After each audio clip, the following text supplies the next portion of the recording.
80% of world trade is transported by the shipping industry, and as a result of this dominance, they are responsible for around 3% of global emissions. Now, to put that figure into perspective, China presently accounts for 26%, the United States 12%, and the European Union 9%. But regardless of these other figures, it is necessary to take action to ensure that we operate responsibly and work to reduce our total emissions as an industry. But make no mistake about it, if you change the type of fuel used, there must be the expectation that the risks, hazards and claims associated with the carriage of the fuel will change.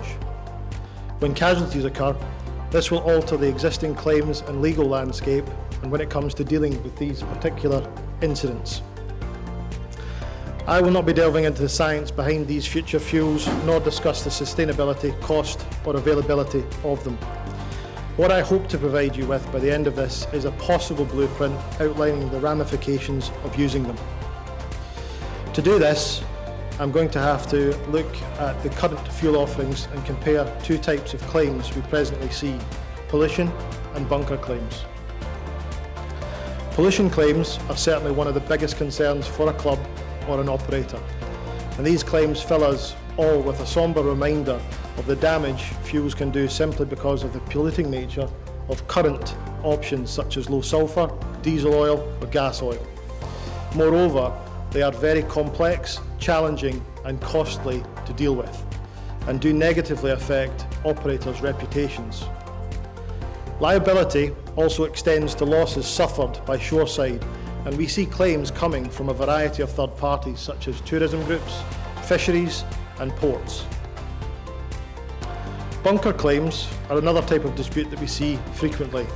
They can form either disputes involving physical spills into the sea, or more frequently, disputes between the charterer and owner with regards to, ownership, quality or quantity of fuels. A number of quantity disputes arise during the redelivery of the vessel from charterers to owners following the end of time charters, whereas quality disputes arise during the normal course, or can arise during the normal course of the charter, and can stem from the characteristics of the fuel, but also can be affected by the management and storage conditions on board.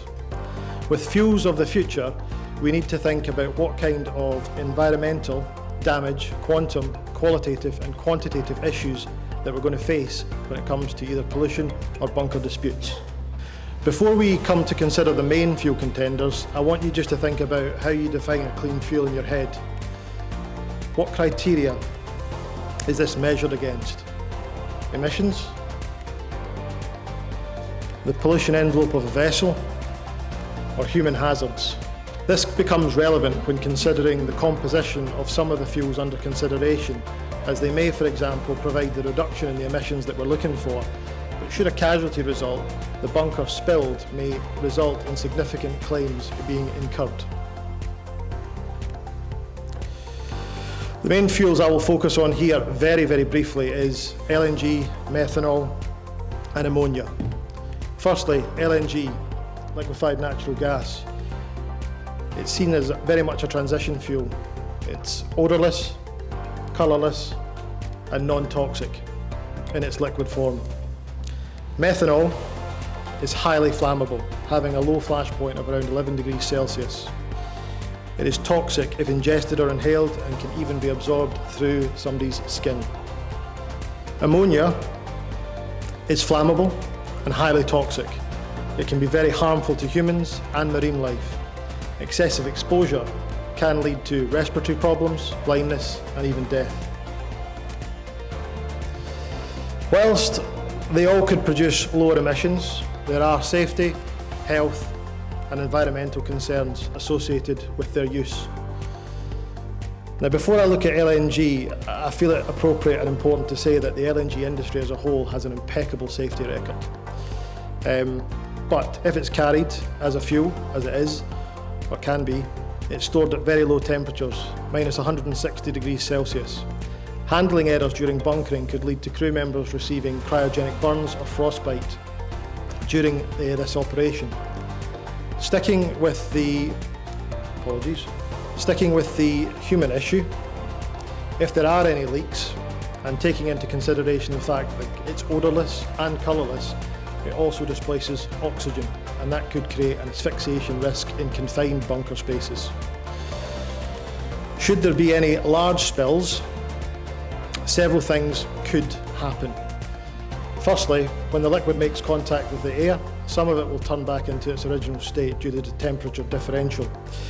This may become flammable under certain conditions and could lead to a fire or explosive risk, particularly if you have a metal-on-metal contact in the aftermath of a collision.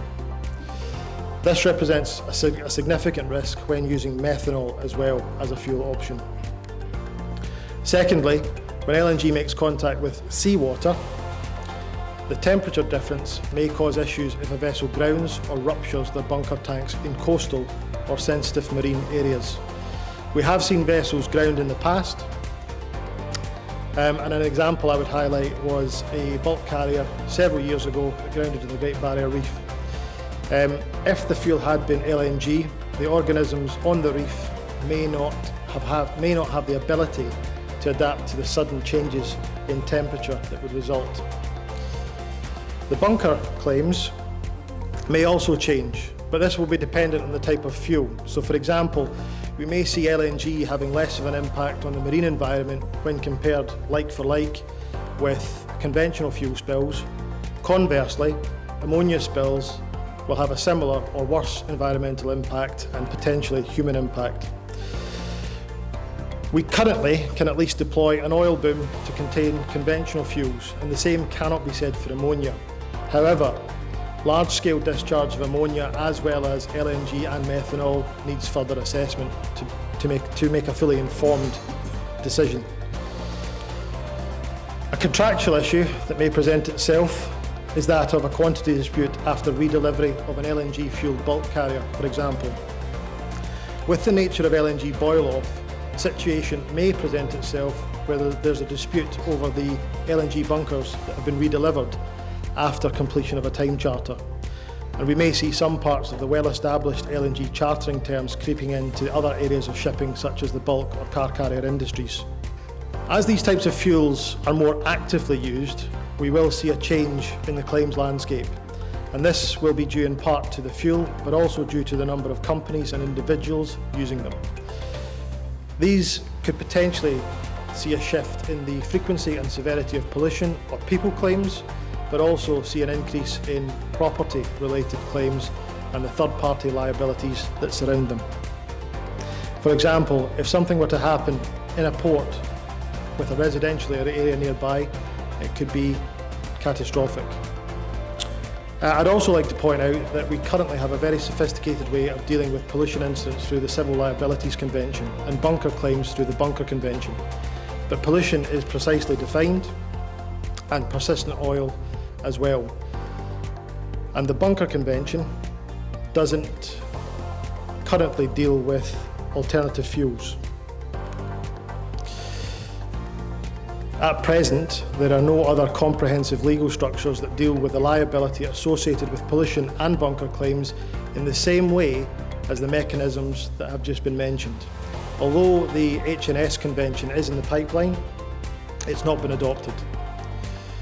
With certain regions of the world, we have seen a desire to introduce their own framework and legislation surrounding pollution, and this represents a risk of how claims are looked at and dealt with in individual states.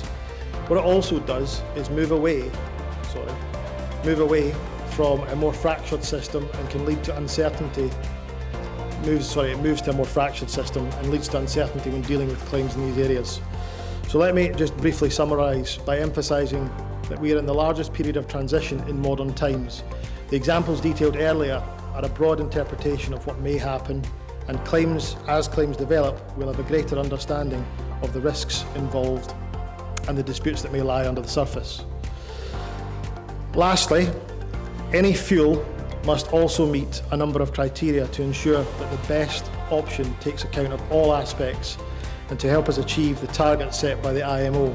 This will involve compromise, leaving aside the actual physical characteristics of a fuel. Thank you very much.